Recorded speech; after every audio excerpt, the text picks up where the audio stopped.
Hello po mga manay, magandang araw sa ating lahat. At dahil marami nagre-request din sa akin na gumawa ako ng aking version ng kalderetang Batangas. Ito po ay kalderetang kambing. At kita nyo naman yung pinakasarsa, oh. Talaga namang sarsa pa lang ay mapaparami ka na ng kanin. So alam naman natin kapag mga taga Batangas, napakasarap magluto ng kaldereta niyan, walang tatalo. Syempre dahil minsan di tayo makapunta ron para dumayo, gumawa tayo ng ating version. Kaya naman, dahil gusto kong ibahagi sa inyo, huwag na natin patagalin. Tara at atin ang umpisahan. At ayun na nga po mga manay, at dahil linggo na mga araw na to, dito ako pumunta sa may grotto, simbahan, palengke, dahil pag linggo dito po ay may tiyangge. Kaya mga karne dito ay mga bagong katay. Nakakatuwa dahil bagong katay yung karneng kambing na aking nabili. Yun nga lang, may kasamang balat. So dapat pupunta kami ng Commonwealth kasi dun talaga yung katayan ng mga kambing. Para talagang buto-buto sana yung aking mabibili. Kaso, ito yung meron dito. Kaya naman, ito na lang din yung binili ko. So nilinisan ko lang at dinray natin. Pagkatapos po natin malinisan, ay titimplahan po natin to ng pampalasa. Mas maganda po talaga sana kung puro laman tapos buto-buto. Kaso yung nabili ko may kasamang balat ng kambing. Kaya okay na yan. So timplahan natin ng paminta. 1 teaspoon na paminta. Then maglalagay tayo ng pineapple juice. 1/2 cup lang po. Tapos, lamasin natin. So, malinis po yung kamay ko. Huwag kayong mag-alala. Ito po ay 1.5 kilo. Ngayon tayo maglalagay ng asin kasi mamaya may mga pampalasa tayo na yun ay magpapaalat sa ating kaldereta. So, once na okay na, set aside muna natin to. Hintayin muna natin ng mga 30 minutes bago tayo magluto. So, pwede na tayong magluto. Dahil ready na yung ating binabad na karne ng kambing. Yan, buksan na natin yung kalan. So, ang gagamitin natin dito ay butter instead of oil para masarap yung ating kaldereta. At ang masarap na butter na ginagamit ko ay Bob. Hindi lang siya pang bread. Pang ulam din. Lalo na po sa mga sinangag. Lagay lang tayo. Mga 4 tablespoon. Then, kapag mainit na, una natin igisa. Bawang.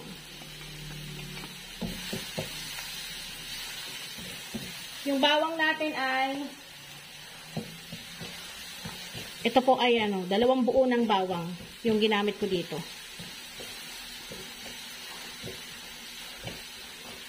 Then, sibuyas. Maraming sibuyas. Sa sibuyas naman, sukat nito 1/2 cup. Maraming sibuyas yung aking hiniwa. So, dagdag pa tayo ng konting butter.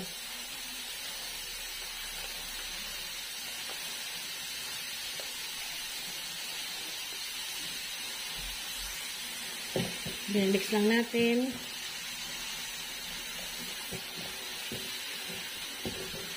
Palalabasin muna natin yung aroma ng ating sibuyas at bawang.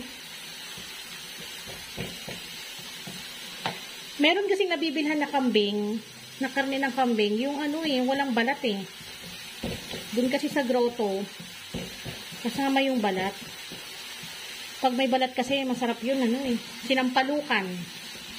Pero dahil wala tayong magagawa, pwede na rin yan. So, once na okay na, lagay na natin yung ating karneng kambing.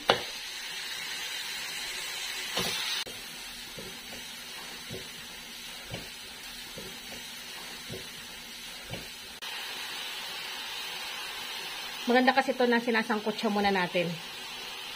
Para masarap malasa. Haluin natin. Ang lalaki ng cut ni tatay.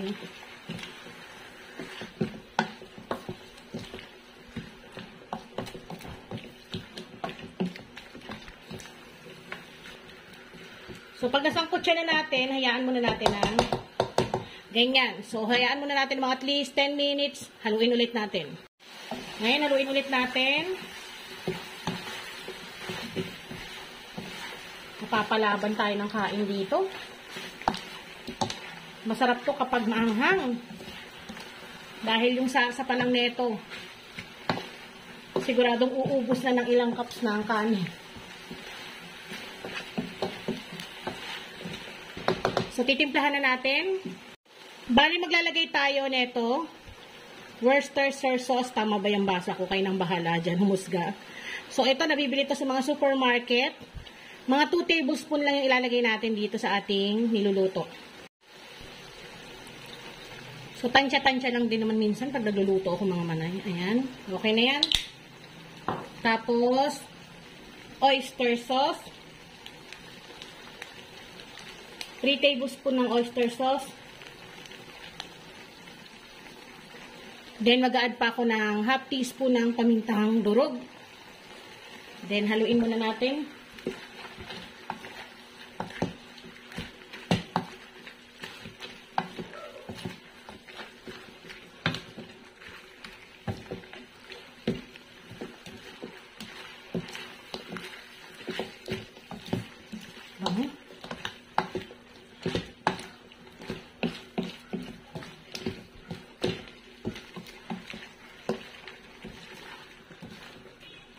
Pampalasa, lagi ko namang sinasabi sa inyo, kayo na lang po yung mag-adjust. Pwede kayong maglagay pa ng mga pampalasa na nais ninyo.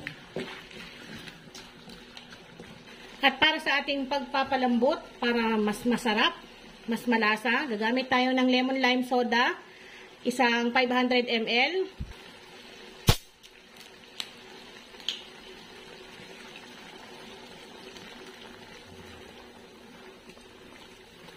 So, kahit hindi na kayo maglagay ng sugar, okay na po ito. Haluin muna natin bago natin takpan. Kung gusto nyo mapadali yung pagpapalambot ninyo, gamit kayo ng pressure cooker. O kaya lutuin nyo sa kahoy o uling. Mas masarap po magluto doon. Pero dahil maulan, at tinatamad din ako maglipat sa pressure cooker, dito na lang.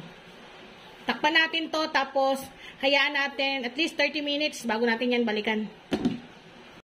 Ngayon, after 30 minutes, i-check na natin.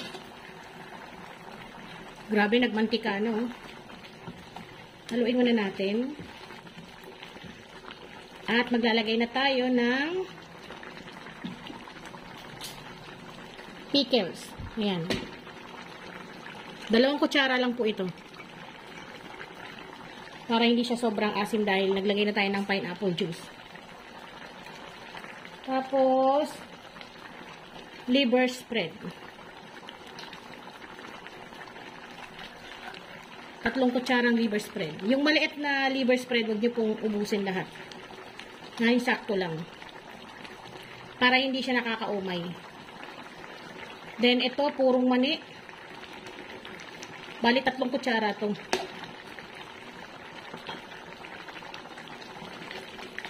Mas tunawin natin.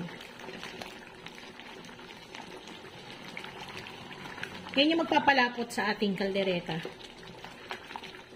So, dahil wala tayong gamit ng mga tomato sauce, tomato paste, ganito lang yung kanyang kulay. Tapos, palalambutin pa natin ito ng palalambutin. Depende rin po kasi sa kambing na nabibili natin. Kasi kung matanda na yung kambing na kinatay, matagal po talagang palambutin yun. Pero kung bata, mabilis lang. So, kapag napansin nyo, halimbawa, naiga na yung pinaka-sarsa niya, tapos kulang pa sa pagpapalambot yung kambing na karne, dagdag na lang tayo ng tubig. Hanggang sa mapalambot po natin. Yan.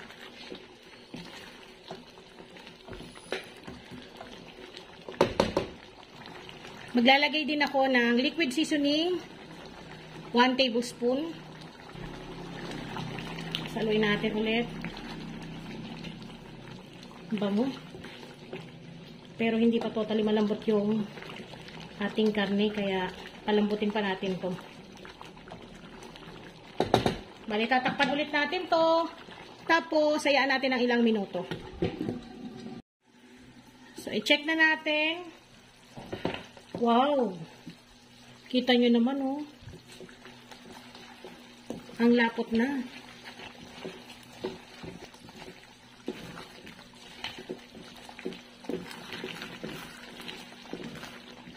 Check din natin yung laman dahil mukha nang malambot. Ang bango. Ate, pengi nga akong tinidor, anak. Opo. Okay. So, check na natin. Oh, malambot. Ilang minuto ko lang tong hinayaan, oh. Pero ang lambot. So, luto na to. Tikman natin yung sarsa. Wow, ang sarap. Wala ka nang idadagdag. Yung mga sinabi ko sa inyong sangkap, sakto na yon. Tubig na lang. Kapag tingin nyo kulang pa sa pagpapalambot, dagdag na lang kayo. So, dito, yung panglas natin, maglalagay na tayo ng bell pepper. Siyempre, maraming sili, masarap, at labuyo. Masarap sa kaldereta yung may palo ng anghang. Saktong-sakto maulan dito. So, pwede na natin patayin ng kalan. Dahil tama na to. Yung ganitong lapot ng sarsa. Tuwang-tuwa na naman ang aking mga anak. Chine-check ko po ito ng kada 5 minutes ha. Check nyo rin po. Halu-haluin ninyo kasi nga masusunog din yung ilalim. At dahil nga ito ay malambot na, pwede na kumain. Mainit-init pa mga manay, pero talaga namang napakasarap nito. Kita ninyo, oh. Kaya sa nag-request nito sa akin, sana po itry po ninyo. Dahil sigurado ako, magiging isang specialty nyo rin po ito sa inyong tahanan na ire-request sa inyo ng inyong pamilya. Ito na po ang ating kalderetang kambing ala Batangas. So muli ako po ang inyong madiskating nanay. Maraming salamat po sa inyong panonood. At sa mga bagong pasok lang sa aking YouTube channel, huwag pong kalimutan na mag-subscribe at i-hit nyo na rin po ang notification bell para updated kayo sa mga bagong recipe na inyong matututunan dito sa aking kusina. So, tikman ko na. Ang sarap din pala kapag mayroong kasamang pinaka balat niya. Panalo.